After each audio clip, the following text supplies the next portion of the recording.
Guilt is a difficult one because you're so busy, used to, and we've been conditioned to believe that what we put in is what we get out, and hard work and everything needs to be force times distance, which is the work that you put in, right? And that's how you're measured.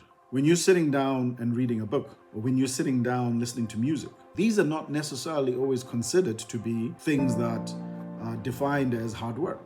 And when you schedule those into your program, you may find that you, as well as others, have a perspective about what you're doing that might not be deemed to be the hard work you're expected to be putting out.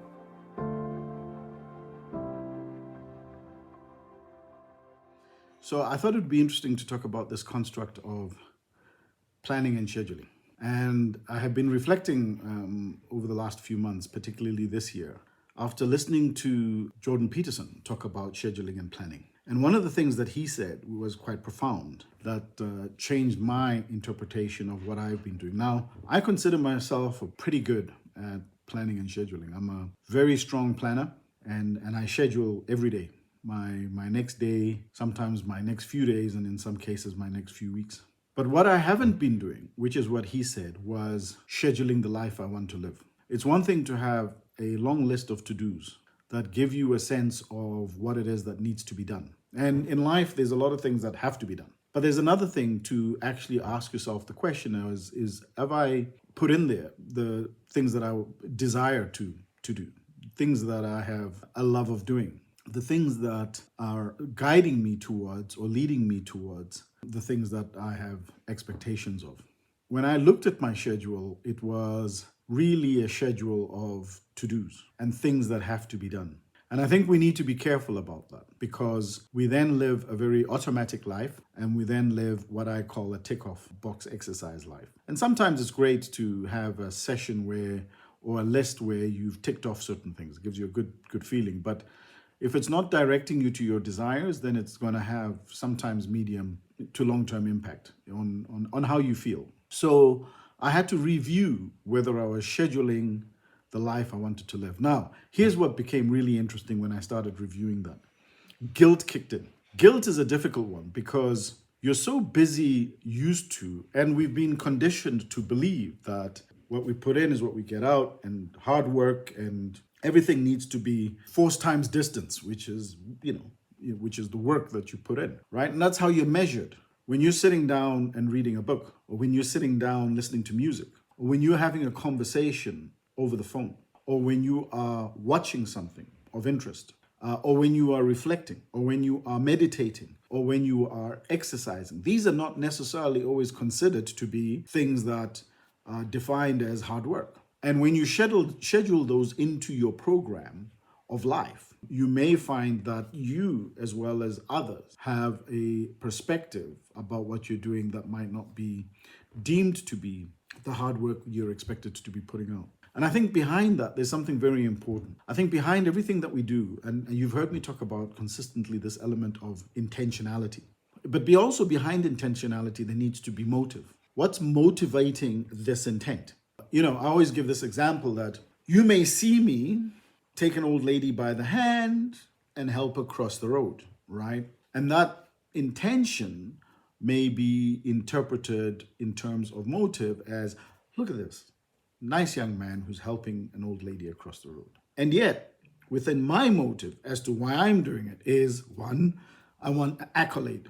I want to be seen. I want to be acknowledged as this person who's helping an old lady across the road, which moves, it kind of leaves the motive a little bit sour. But I could take that one step further. I could help the old lady across the road so that she can get hit by a car. But yet I've tried to help her across the road.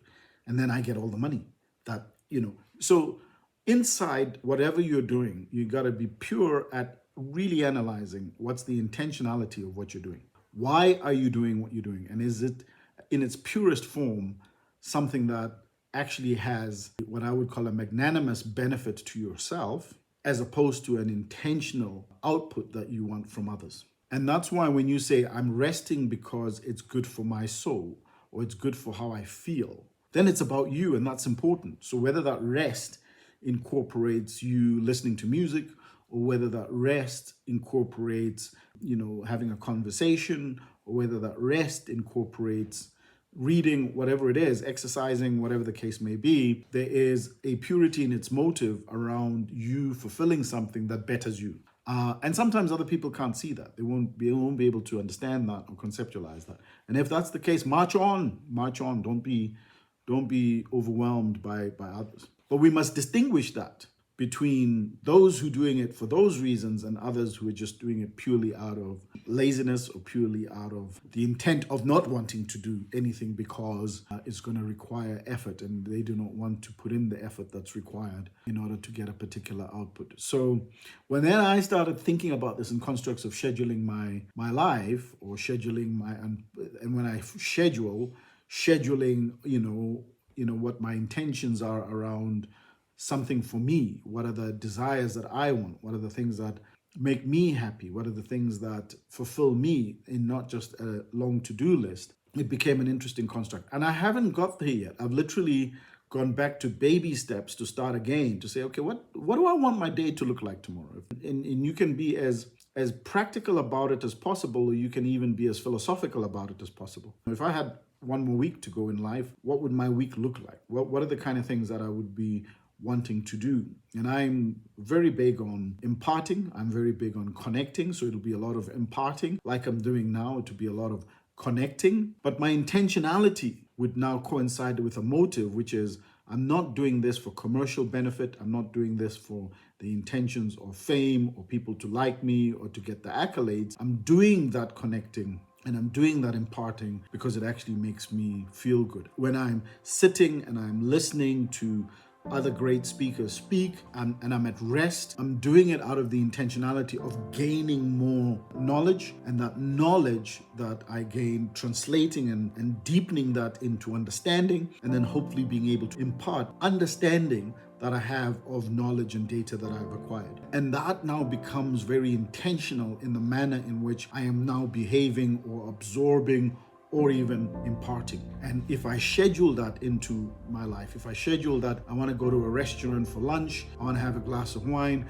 and I just want to watch people behave, or watch people in motion, or watch people, or introspect, or think, or review, or relax, or not even think. Those are all built-in behaviors that have good motives behind them, because ultimately this is what I'd like to do, and this is what I'm aiming to do, and this is what this will help me do in the future. I hope that makes sense. I'm trying to move away from this construct of just doing something purely out of the fact that it's a list and it has to be done. Things have to be done. There are lots of things that just have to be done as part of a to-do list. But I advise, schedule the life that you want to live, as Jordan Peterson said. Schedule in there the kind of intentionality that you want for yourself, and make sure that when you do that, you're having a life that that gives you fulfillment, that puts you on the path to your expectations, and that elevates the desires that you're consistently looking at and hoping for and wishing for. And with that, I leave you with those thoughts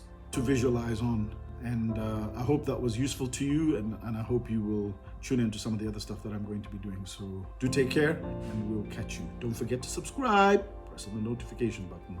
Cheers.